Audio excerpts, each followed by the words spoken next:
обаче менеджер ще стана.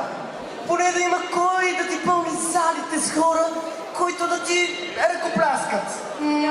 Съгласна съм. Прекрасно ще стане. Ами ти, Иве, каква смяташ да ставаш?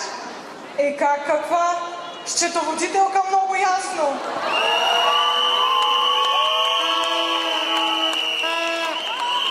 Така като ви гледам как сте тръгнали, все някой ще трябва да ви оправи документацията.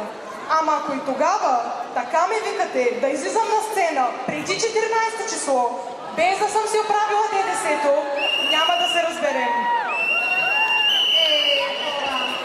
Вие пак ви занимавате с нашата публика с кариерно ориентиране.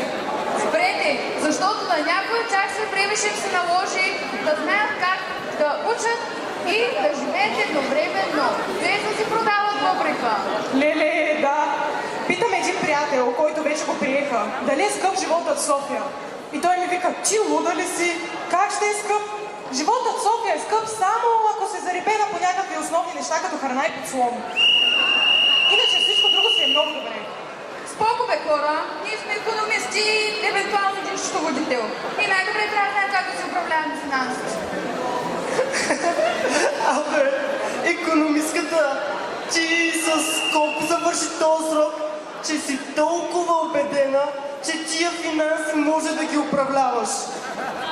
И хора, билката нещо май ми се оплакваше допреди седмица, че не може да си намери работа за лятото.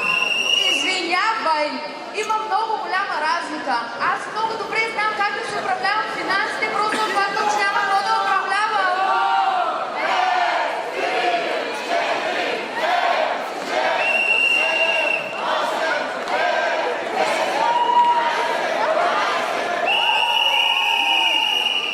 И също така мога да ви кажа, че завърших срока супер с 5. Шамарата малко трета. Ама, Били, ти да нямаш нов медальон на кръка? Ивовка, вижте го. Той се отваря. С него знаете ли какво държа? Снимка на жестица по право.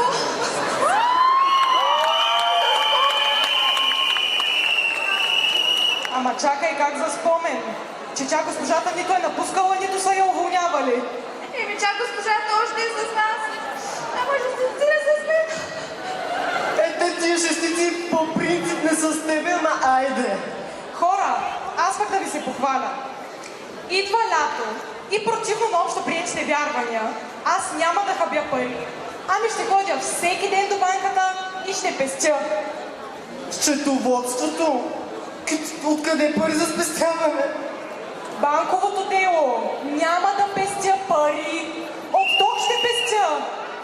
Сядам си в банката на удобните диванчета на климатика и по 5 часа ще откарвам там.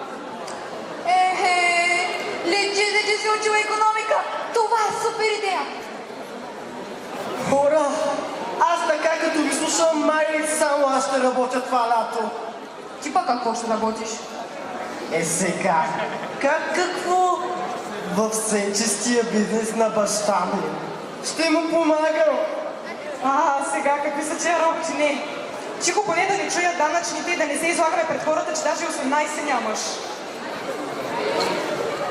Външни истории до грама ще сменям. Вие какво си помислихте? Не питай, както и да е. Хора. Тази вечер аз имам една много важна задачка за вас. И то е да ми помогнете да разбера как да стана звезда за една вечер. Защото много искам да стана такава. Ами, сигурно за да станеш звезда, първо трябва да станеш поне малко известна.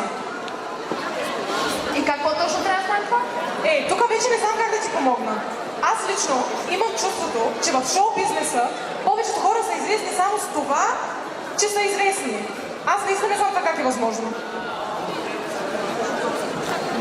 Познаваш ли правилните хора? Всичко било възможно. Хора, знаете ли бе, аз май познавам един човек. Всички го знаете. Кой е това? И аз не се срещам. И как бе?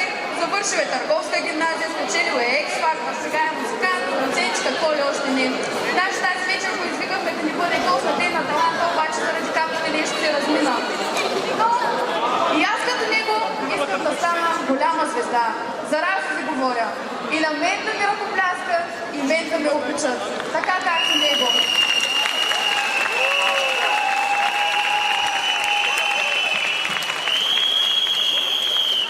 И дай Боже мен да ме извикат на ден на таланта. Амин!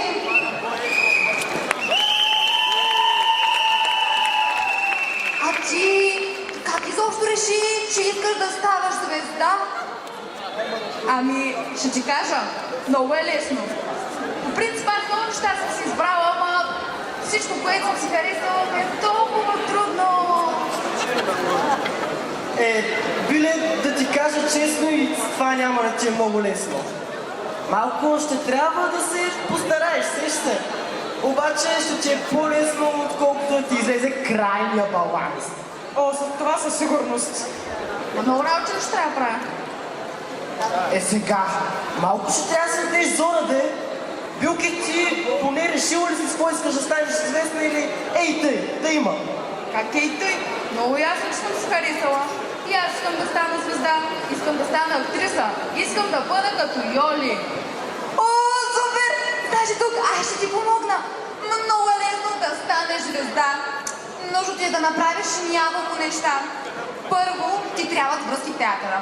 След това малко връзки в телевизията. Ако може да се уредиш с няколко наградки и евентуално да участваш в някое реалити предаване, ще е супер. Ако имаш поне малко талант, известно ти е в кърпа вързана. Що не било много трудно? Не, хора, това не е да си звезден. Да, много по-трудно е. И се изискват много повече качества. Разбира се, да си звезден означава да си креативен, забавен, иновативен, амбициозен, дисциплиниран и какво ли още не. Най-важното обаче е да си уникален.